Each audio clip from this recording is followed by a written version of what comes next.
कानपुर में चौरसिया समाज द्वारा आयोजित होने वाले 25वें सामूहिक विवाह एवं परिवार परिचय सम्मेलन को भव्य तरीके से संपन्न करने के संदर्भ में बैठक का आयोजन किया गया। यह आयोजन गांधीग्राम कृष्णा नगर में संपन्न हुआ। चौरसिया समाज के प्रबुद्ध, गणमान्य एवं महिला मंडल द्वारा बढ़कर अपने विचार और सुझाव रखे गए। अगली बैठक 19 जनवरी को नियत की गई है। आज की इस बैठक में कैलाश नारायण चौरसिया, अजीत चौरसिया, अमित चौरसिया, पवन चौरसिया, एडवोकेट रमेश चौरसिया, राम खिलावन, रविंद्र बाबू, अरविंद चौरसिया, राहुल चौरसिया, लक्ष्मीकांत, इंद्रेश, गणेश चौरसिया, राजन, गुड्डू, रिचा चौरसिया, रीना चौरसिया, अनुपम चौरसिया, पूनम चौरसिया, आरती चौरसिया, ममता चौरसिया, नंदा चौरसिया, शिवानी चौरसिया, पिंकी चौरसिया सहित सैकड़ों लोग सम्मिलित हुए। मैं विवाह समिति में संयोजक हूँ। ये आज जो बैठक हो रही है, क्या क्या मकसद है इस बैठक? आज की जो हमारी ये जो बैठक हो रही है, मेरी ये 24वें प्रोग्राम की पहली मीटिंग है। इसमें सभी हमारे सदस्य पदाधिकारी आए हुए हैं और ये आपस में हम लोग विचार विमर्श करते हैं कि आगे जो 24 का प्रोग्राम 2 मार्च का प्रोग्राम होने जा रहा है, वो किस तरह से हम लोग संगठित करते हैं, बनाते हैं और इस पर विचार करते हैं। आगे की रूपरेखा हमारी यही तैयार होती है। पहली मीटिंग है ये, अभी 4-5 मीटिंग और होंगी।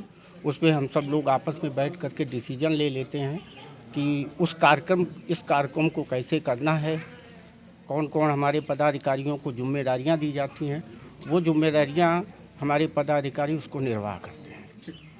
मंडल आज यहाँ पे एकत्रित हुआ है। आज हम लोग मीटिंग करने के लिए एकत्रित हुए हैं और हर साल की तरह इस साल हम लोग का 24th विवाह सम्मेलन होने जा रहा है, जिसमें हम सब मिल करके महिला मंडल पूरा आगे आता है। सब मिल करके इस सम्मेलन को सफल बनाते हैं और आगे भी इस चीज़ की हम लोग कोशिश कर रहे हैं कि आगे भी इस चीज़ को सफल बनाएं। तो हम लोग का महिला मंडल आगे क्या हम लोग को प्रोग्राम रखना है, उसकी रूपरेखा तैयार करने के लिए आए हैं। समाज के लिए क्या संदेश देना चाहेंगे आप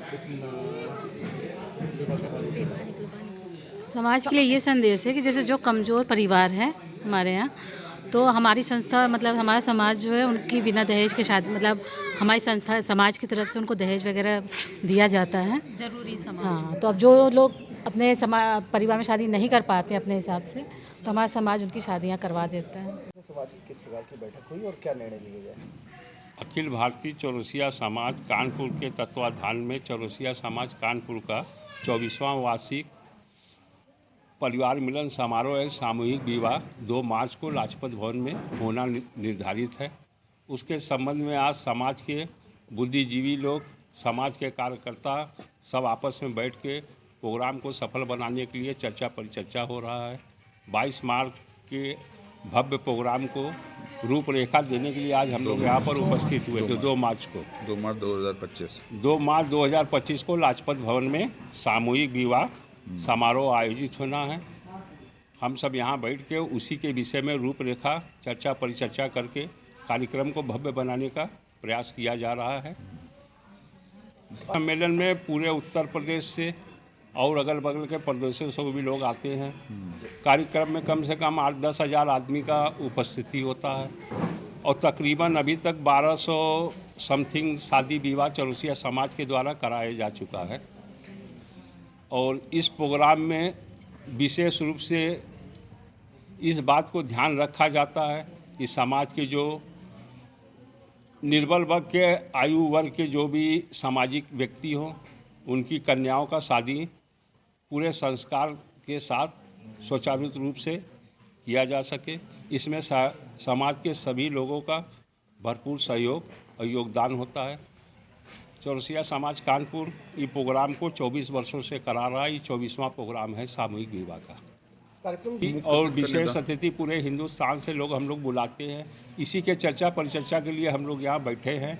उस पर भी नाम सब डिसाइड होगा। सब अभी 2-4-5 मीटिंग हम लोग का बैठेगा, उसमें फिर हम लोग नाम डिसाइड होगा कि किसको हम मुख्य अतिथि, विशेष अतिथि के रूप में बुलाया जाए। वर वधू के परिवार को हम एक दिन बता दो। वर वधू के परिवार के लोगों को और वर वधू को एक दिन पहले बुला लिया जाता है।